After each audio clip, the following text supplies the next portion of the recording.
DISPR lieutenant general Ahmad शरीफ चौधरी ने operation ग़ज़ब-उल-लहक़ के हवाले से ब्रीफिंग के दौरान बताया कि 21 और 22 फरवरी की शब पाकिस्तानी अफवाज ने बॉर्डर के करीब फ़ितना-ए-ख़वारिज के ठिकानों को निशाना बनाया।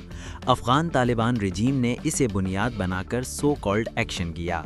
तालिबान रजीम की जानिब से पाक अफ़गान बॉर्डर पर 15 सेक्टर्स में 53 मकामात पर फायरिंग की गई। तमाम 53 मकामात पर हमलों को पसपा किया गया।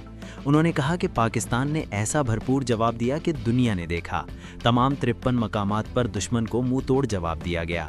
DGISPR ने कहा कि ऑपरेशन ग़ज़ब-उल-लहक़ में 274 तालिबान रजीम के अहलकार और ख़वारिज हलाक, जबकि 400 से ज़ायद ज़ख्मी हुए।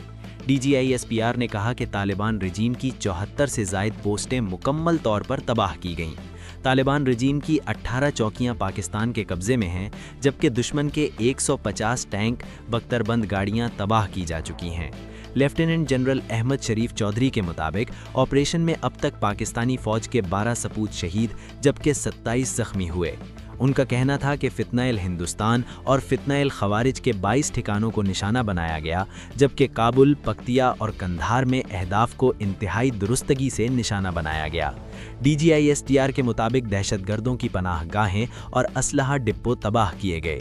दहशतगर्द अपने साथियों की लाशें छोड़कर भाग निकले।